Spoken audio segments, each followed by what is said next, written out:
What up, y'all? Welcome back to another episode of I'm Just Saying Sports. Today is Friday, so you know what that means. That means weekly NFL picks. It's week 8. Last week I had a pretty bad week. I went 4-8. We're not gonna worry about that. We just gonna move forward. Before I continue, go ahead and like, comment, subscribe, hit the notification bell, because I told you I'm getting it in. So let's start this week's picks. First pick, we got Jags at the Steelers. Now, both of these teams look to be playoff bound, and this could be a preview of a future playoff matchup this year. There's been some trash talking between the two teams this week. You had Trevor Lawrence calling the infamous terrible towel the little yellow towels, which is kind of funny. And then you had George Pickens saying that the Jags defense has a hope defense. I don't know where he gets that from. I mean, I get you got trash talk, but the Jags defense is leading the league in takeaways with 16, so I'm not sure where he's coming from with that. The Steelers defense, I do believe, will test Trevor Lawrence's knee because he's been wearing that knee brace and he's been on the injury report with that knee.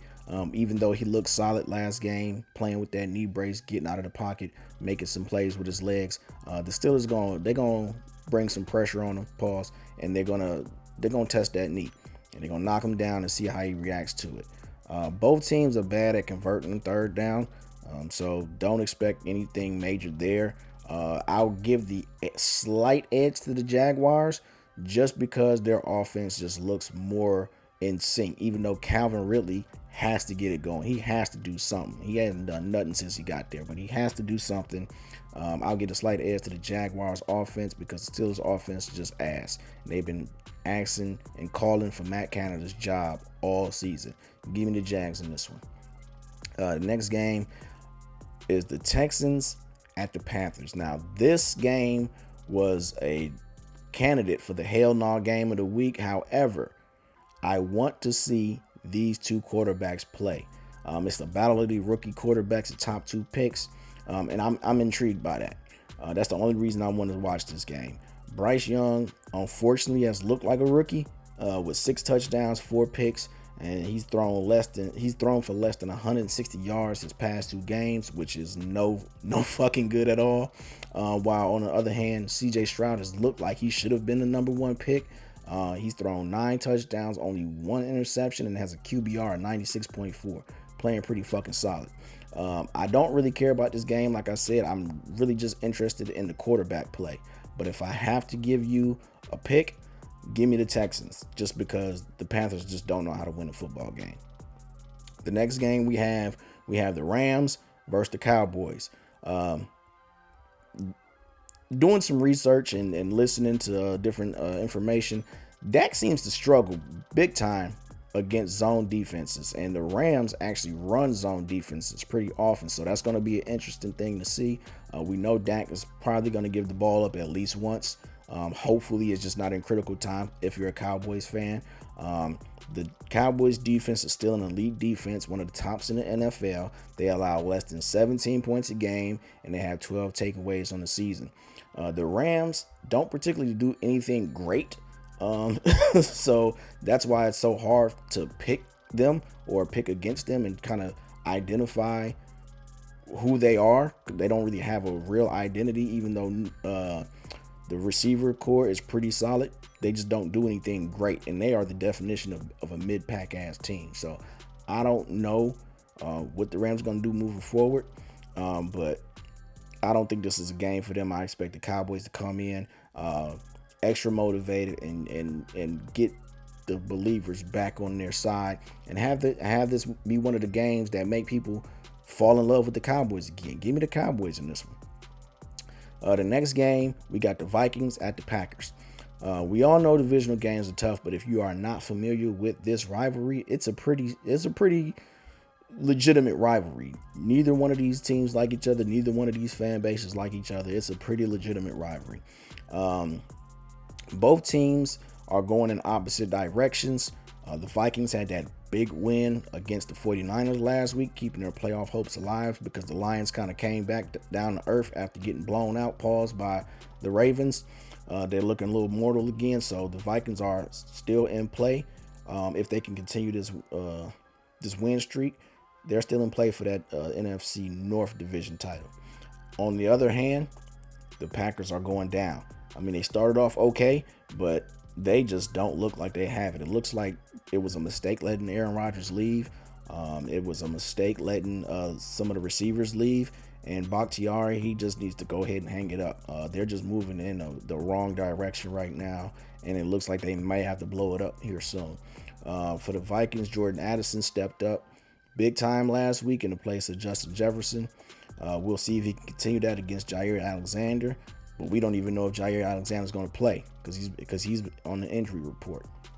Again, Jordan Love has to step up, and he has to prove that, hey, I'm the guy. I'm the quarterback of the future. Just don't see it happening this week. Give me the Vikings. Next game, we have Eagles at Commanders. I tried to have faith in the Commanders. I really did. I've been rooting for Eric Bieniemy. I used to root for Ron Rivera, but this offensive line is atrocious, and it's going to get Sam Howell injured. Sam Howell has been sacked 40 times in 7 games. That's absolutely ridiculous. He's on pace to be sacked 97 times this season. That would break David Carr's record, by 21 sacks. And we all know if you were around back then and you watched the Texans with David Carr, he got sacked damn near seemed like every play. So not much analysis is needed on this game. The Commanders' offense is going to be hamstrung by the offensive line. The Eagles' defensive line and defense as a whole is going to feast on them. Jalen Hurts can sit back, relax, and just kind of manage the game. Give me the Eagles in this one. The next game, we got the Saints at the Colts. Now, when I first saw this, I was leaning Colts, but I just don't expect Gardner Minshew to have a game like he had last week. Because if you remember, he had 2 touchdowns off of free plays because the defense of the Browns stopped playing last week because there was an offside. There were 2 offsides penalties, and they just stopped playing. So that was just 14 free points. I don't expect the Saints to give those type of points up because they only allow 18 points a game, and they also have 12 takeaways this season. And we all know Gardner Minshew likes to give the ball up. He had 4 turnovers last week alone. The bright spots for the Colts are the run game with Jonathan Taylor coming back and getting back in the groove, and then you got Zach Moss, who's a baller, who's just come out to be a baller. And then you have the emergence of Josh Downs in the receiving group. I mean, he just came out and just destroyed the Browns. So I look for them to have some solid production, but again, I just don't trust Gardner Minshew to protect the football. Derek Carr, I know they had their issues on the offense with the receivers, but expect him to, he probably had like a Bible study or a kumbaya session or something like that with his offense, and they got back on the right page. Give me the Saints in this one. The next game, we got the Patriots at the Dolphins. Now, the Dolphins have had Bill Belichick's numbers since the days of Tom Brady. It just is what it is. This year, the Dolphins have been able to beat up on teams with losing records, and the Patriots fit that bill. Nothing else needs to be said. There's nothing positive to say about the Patriots. Mac Jones is a scrub, and he has Bill Belichick looking funny in the light. Give me the Dolphins. Next game, we got the Falcons at the Titans.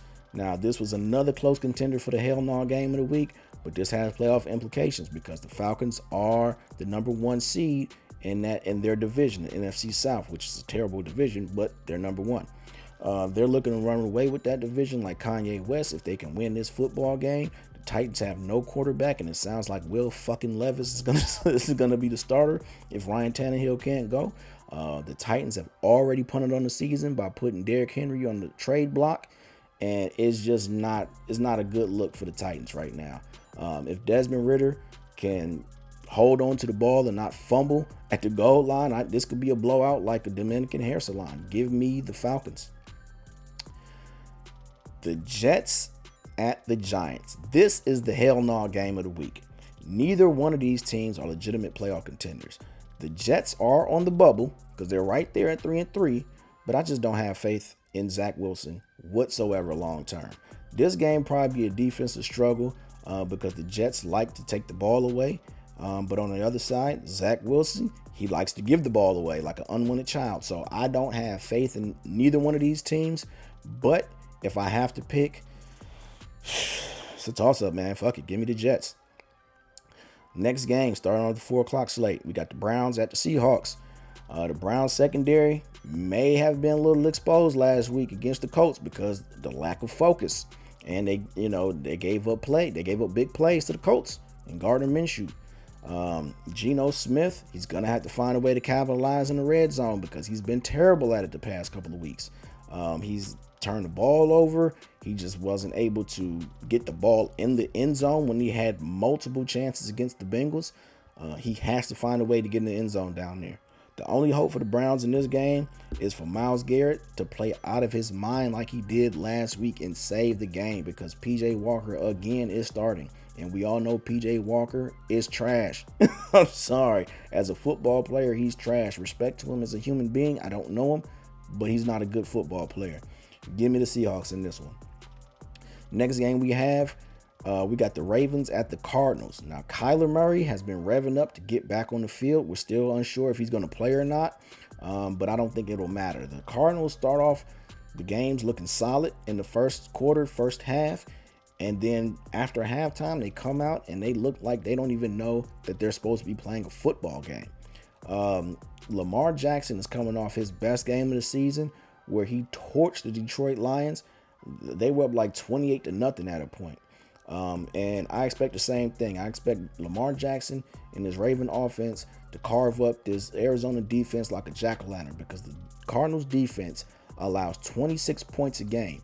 This game might get boring real quick if you're not a fan of the Ravens. Give me the Ravens in this one. Next game, we got the Chiefs and the Broncos. There's no analysis needed here. The Broncos are doo-doo. The Chiefs are the best team in the conference. Give me the Chiefs. Enough said. Next game, we have the Bengals at the 49ers. Now, the 49ers defense might have been defense and offense might have been exposed a little bit the past couple of weeks because the Vikings kind of carved that defense up, and the Browns and the Vikings stopped the 49ers offense. So with Deebo Samuel being out, Trent Williams is still questionable, Brock Purdy possibly being out with a concussion, the Bengals defense might be facing Sam Darnold. And who the fuck is scared of Sam Darnold?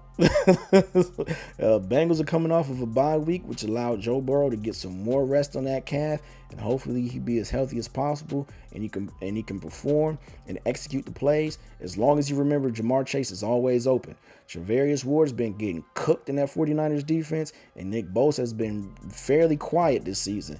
And the 49ers defense just isn't looking as dominant as we all expected it to be. Give me the Bengals in this one. The next game is the Bears versus Chargers. Again, this was like a top candidate for the Hell No game of the week. However, I want to see if Justin Herbert can do what he's supposed to do and play and mash on bad teams. Because the only Tyson that I'm concerned with is Mike. I don't care about the Bears starting quarterback. Justin Fields isn't playing. You got this Tyson guy. I don't care about him. The Bears stink. They're done. The only reason I want to watch this game, or I'm interested in this game whatsoever, is because I want to see if Justin Herbert can silence all the haters and critics and ball out. Those have been my picks. Let me know in the comments. Am I tripping? Would y'all pick somebody else? Or would y'all make different picks? Did I shit on your favorite team? Let me know. Talk to me. Until next time, peace.